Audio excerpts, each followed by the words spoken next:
Buenas tardes. Bueno, yo he realizado este trabajo para la materia de temas avanzados de base de datos.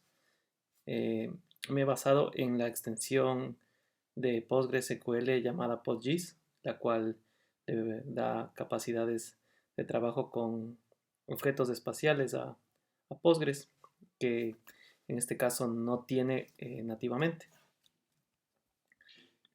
Primero, revisemos un par de conceptos que están incluidos en el trabajo o en el documento que voy a presentar.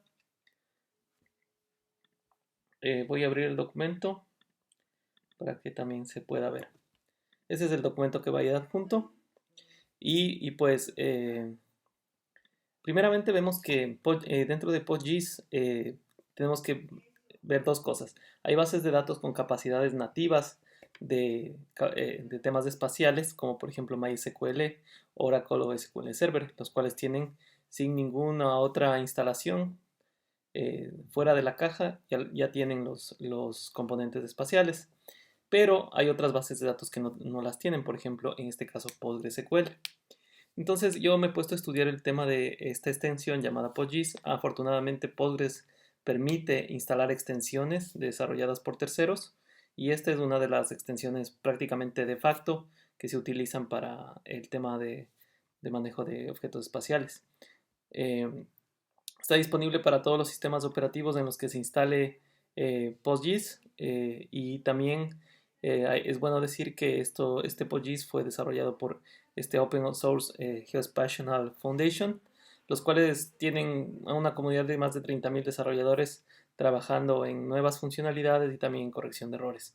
Así que es una extensión que se utiliza en todas las instalaciones de Postgres que requieren algún tema de datos espaciales.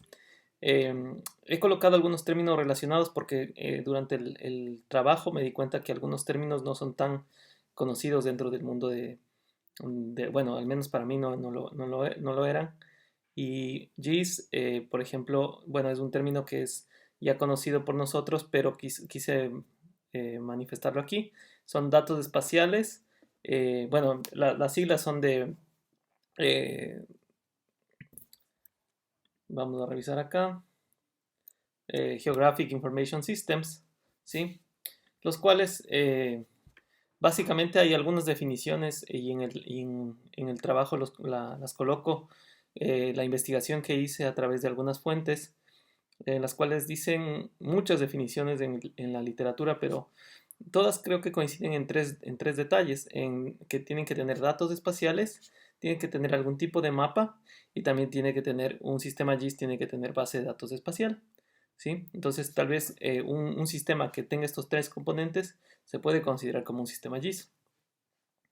Los tipos de datos espaciales básicos que se tienen que manejar en cualquiera de estos sistemas son el punto, la línea y la región.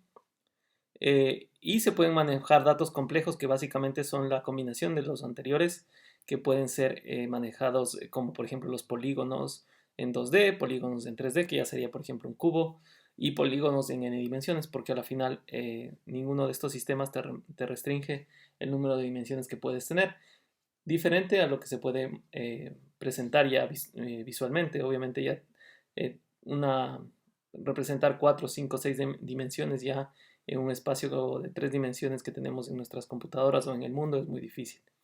Las relaciones entre objetos, aparte de tener estos datos, estos tipos de datos espaciales, tenemos relaciones entre ellos. Por ejemplo, relaciones topológicas. La mejor forma de identificarlas son con ejemplos. Por ejemplo, dentro de, junto a, disjuntos, o también hay otros, por ejemplo, se intersecan, eh, que son relaciones de tipo topológicas. Hay relaciones de dirección, donde se encuentra uno respecto a otro, arriba, abajo, al norte de, en fin. Y de tipo métrica, que es la distancia, por ejemplo, que existe entre dos objetos, entre dos líneas, entre dos puntos, entre dos cubos, etc. ¿Sí? Y dentro de esto he podido investigar lo que es el álgebra de Rosé, que es creada por el autor Gutting, que describe cómo a nivel de un modelo matemático se pueden describir todos los objetos y las relaciones que existen entre ellos para poder hacer cualquier tipo de consultas a nivel de un álgebra de conjuntos, ¿no? Que sería la parte en donde se relacionaría el álgebra que se utiliza en los conjuntos y que se utiliza en una base de datos y el álgebra que se utilizaría con estos objetos espaciales. Entonces aquí este es el punto en donde PostGIS logra implementar estos modelos o estos modelos matemáticos y pasarlos a un formato en donde se va a entender en la base de datos Postgres. Otros términos relacionados que me parecieron importantes es el well-known text, por ejemplo, es muy conocido en términos de bases de datos espaciales. Un ejemplo es el punto. ¿Cómo se define un punto?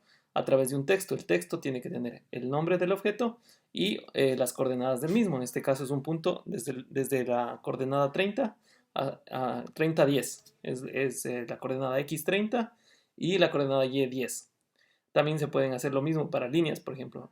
Para líneas sería line string y tiene dos puntos de referencia con x1, y1 y x2, y2. Cuando hablamos de WBT, estamos hablando del well-known binary, que significa la misma representación anterior, pero ya en formato binario, entendible por el computador.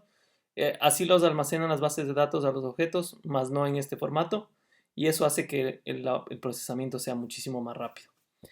Cuando hablamos de raster, hablamos de una imagen de mapa de bits. Es común encontrar, por ejemplo, mapas que son mapas de carreteras, mapas de montañas, que están representados simplemente a través de un mapa de bits. Y esto, obviamente, si nosotros queremos hacer un zoom hacia adentro o hacia afuera, vamos a ver que la calidad de la imagen se deteriora, porque son bits fijos. Pero cuando se trabajan con imágenes vectoriales, ya son imágenes digitales, las cuales su definición geométrica está dada por atributos matemáticos. En este caso, si hacemos cualquier operación de zoom o de acercamiento o alejamiento, ya no se pierde la definición, porque simplemente se recalcula los atributos matemáticos y seguimos teniendo la misma calidad, ¿sí? Cuando estamos hablando de PostGIS, se habla mucho del SRID, que es el identificador del sistema de referencia espacial. Hay varios sistemas de referencia espaciales. Uno de ellos es el EPSG, creado por este grupo, el European Petroleum Survey Group, el cual es uno de los creadores de uno de los sistemas de referencia, pero es muy conocido y muy utilizado a nivel de este tipo de sistemas. Entonces, simplemente el EPSG es un tipo de referencia espacial, la cual está relacionada con los sistemas espaciales. También estamos hablando del tipo Geometry. El tipo Geometry es un tipo de datos que se almacena con vectores dibujados sobre una superficie plana, que es diferente a almacenarlo en formato de Geography. En formato Geography estamos hablando que se lo almacena tomando en cuenta una superficie tipo esfera, que podría ser, por ejemplo, la Tierra, ¿sí? Obviamente, si nosotros pensamos, va a haber diferencias entre almacenar en formato de Geometry, porque las distancias lineales, por ejemplo, no van a ser las mismas, ¿sí? A pesar de que sean similares, pero no van a ser las mismas a la final. Esto es muy importante dependiendo del tipo de negocio o del tipo de información que queramos almacenar, ¿sí? PostGIS, finalmente ya entrando a PostGIS, vamos a instalar la extensión, y esto le voy a poner para un segundo video que va a acompañar a este. Hasta ese entonces.